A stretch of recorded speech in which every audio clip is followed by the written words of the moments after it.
আমি নুসি, এবার এইচএসসি দিলাম, ফলাফলের অপেক্ষায় আছি। টিউশনি করি আর একটা এনজিওতে চাকরি করি।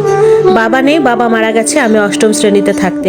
আমার আজও মনে আছে, সেদিন ছিল জানুয়ারির 16 তারিখ। আমি সপ্তম শ্রেণী থেকে চতুর্থ স্থান অধিকার করে অষ্টম শ্রেণীতে উঠলাম।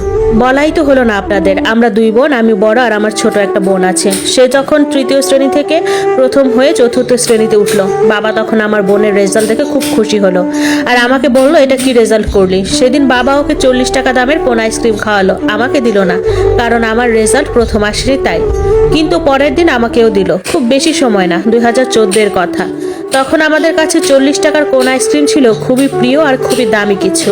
এটা বাবা সব সময় দিত না, আমরা ভালো কোনো কিছু করলে দিত, যেমন সেটা রেজাল্ট বা কোনো কিছুতে ভালো করলে। আমাদের পরিবারটা তেমন বড় ছিল না, এক রুমের একটা একচালা বাসা থাকতাম বস্তিতে, যা আমাদের কাছে কলোনি নামে পরিচিত। 4 জন মাত্র সদস্য ছিল আমাদের পরিবারের।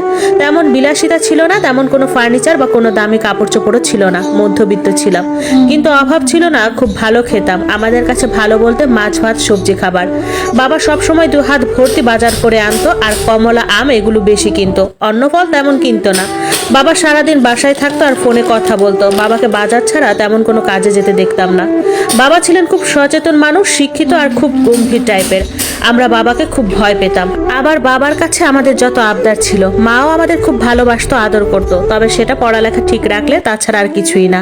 আমি অনেক কনজারভেটিভ পরিবারের সন্তান ছিলাম, হাবাগোবা তেমন কিছুই বুঝতাম না। পড়ালেখা আমার তখন ভালো লাগতো না, কিন্তু আমরা দুই বোন খুবই মেধাবী ছিলাম। আপনারা বিলিভ করবেন কিনা জানি না, আমি সারা বছর তো পড়তামই না, এমনি বই নিয়ে বসে থাকতাম আর পরীক্ষার আগের দিন কেঁদে কেঁদে পড়তাম আর খুবই ভালো রেজাল্ট করতাম। আমার মেধা অনেক ভালো ছিল, একবার পড়লে আমি বানিয়ে বানিয়ে লিখতে পারতাম, আর আমার অনুমান সবসময় সত্যি হতো। এজন্য আমি আমার বান্ধবীদের কাছে খুবই কাছের ছিলাম। স্কুলে বা প্রাইভেটে আমার খুব সুনাম ছিল, আমাকে টিচাররাও খুব আদর করতো। আসলে তা এখন বুঝতে পারছি, সব পরিবারের গাইডলাইন। জীবনের এই সময় এসে বুঝতে পারলাম, পরিবারের ছায়া যদি ঠিক হয় তাহলে সব ঠিক। আমি তো বললামই, বাবা খুব সচেতন। তখন থেকে আমার পরিবারের কথা ছিল, জীবনে পড়ালেখা ছাড়া কিছুই নেই, আর এটাই জীবনের সুখে থাকার অংশ। আমাদের কাছে জীবনের মানে ছিল বিলাসিতা, ছিল স্কুলে যাওয়ার সময় 5 টাকা টিফিনে বাসায় আসা, বাসার একটু দূরে একটা টিনের মার্কেট ছিল, ওটা থেকে গিয়ে ঈদের জামা কাপড় কেনা, আর টিভি দেখা, খাওয়া, ঘুমানো, আর কিছুই বুঝতাম না। আমাদের বাবা আমাদের কোনো কিছুই খোলাখুলি বলতো না, খুব ভয় পেতাম বাবাকে, তবে ভালোবাসতাম।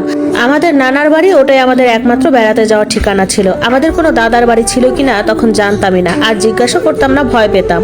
ফুফু, চাচা, দাদা, দাদি কখনো দেখিনি, আর আছে কিনা জানতামও না। আপনারা হয়তো জেনে অবাক হবেন যে আমি অষ্টম শ্রেণী পড়া অবস্থা পর্যন্ত জানতামই না বাবা কি করে। বাবাকে জিজ্ঞাসা করলে বলতো ব্যবসা, এতটুকুই। আর কেউ জিজ্ঞাসা করলে আমাকে, আমি তাই বলতাম। চিন্তা করেন আপনারা, আমি কেমন হাবাগোবা ছিলাম, ভাবলেই হাসি আসে।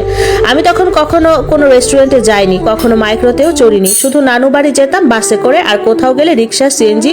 আসলে তখন আমরা জানতাম চিটাগাঙে শুধু আমরা থাকি, আর আমাদের এই শহরে কেউ নেই। আমার বাবা কখনো আমাদের সাথে নানু বাড়ি যেত না, শুধু মা, আমি আর বোন যেতাম। বাবা কখনো কোনো অনুষ্ঠান কিংবা কারো মৃত্যুতেও যেত না।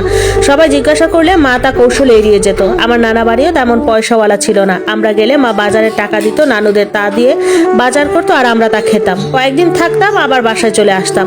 আমার নানুর বাড়ি খুবই ভালো লাগতো, কারণ ওটা গ্রামে ছিল, উঠান ছিল, অনেক ভালো লাগতো। আসতে চাইতাম না, আসার সময় কান্না করতাম। আমার নানু আমাদের খুবই আদর করতো, এখনো করে। বাবা প্রতিদিন সকালবেলা ঘুম থেকে উঠে নাস্তা নিয়ে আসতো, আমি আর আমার বোন খেতাম না, কারণ আমাদের ভালো লাগতো না নাস্তা।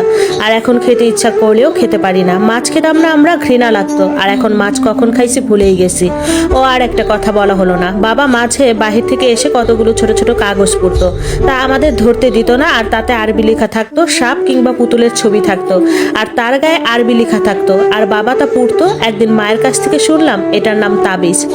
অনেক কথাই বললাম, আসলে না বললে বুঝবেন কিভাবে। তো জানুয়ারির 16 তারিখ সকালবেলা আমি 7টায় কোচিং এ গেলাম। রেডি হয়ে যাওয়ার সময় দেখলাম বাবা নাস্তা খাইতেছে টিভিতে 7টার খবর দেখে।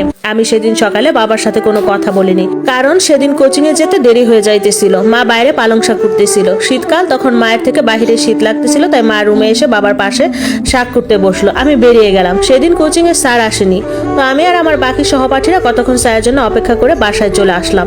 পথে বাবাকে দেখলাম, আমি বাসার রাস্তায় ঢুকলাম। বলে রাখা ভালো, আমাদের আমাদের বাসাটা ছিল বাজারের কাছে, বাজারে ফেলে তারপর আমাকে বাসায় ঢুকতে হবে। তো আমি দূর থেকে দেখলাম বাবা বাজারের ভেতরে ঢুকছে। আমি তা দেখে বাসায় এসে মাকে বললাম, তারপর আমি কাঁধ থেকে ব্যাগটা রাখলাম। খবর আসলো বাবা বাজারে পড়ে গেছে। মা তাড়াতাড়ি বের হলো। আমার মনে আছে মা উন্না নিতে ভুলে গেছে, বাসা থেকে বের হইতেছিল, আর আমি মাকে আমার উন্না দিলাম। মা আর কয়েকজন লোক মিলে বাবাকে হাসপাতালে নিয়ে গেল। তখন বেলা 10টা শেষ, 11টা বাজতেছে। মা এখনো আসতেছে না। আমার বাবা কেমন আছে তা খবর পাইতেছি না। আমরা দুই বোন আর আমরা বাসায় একা, খুব ভয় লাগতেছিল। মা আসলো একটা সিএনজি করে। মা আসছে আর যে লোকগুলো বাবাকে হসপিটালে নিয়ে গিয়েছিল তারা আসছে, কিন্তু বাবা আসে নাই। তারা বলল বাবা আর নেই, স্ট্রোক করে মারা গেছে। আপনাদের বোঝাতে পারবো না তখন আমাদের কেমন লেগেছে। আমরা হাউমাউ করে কান্না করতে লাগলাম, জিজ্ঞাসা করতে লাগলাম আমার বাবা কই, বাবার লাশ কই। তারা বলল বাবার লাশ নাকি তার ছেলে নিয়ে গেছে। আমি অবাক হলাম, আমরা তো দুই বোন, তাহলে বাবার ছেলে আসলো কোথা থেকে?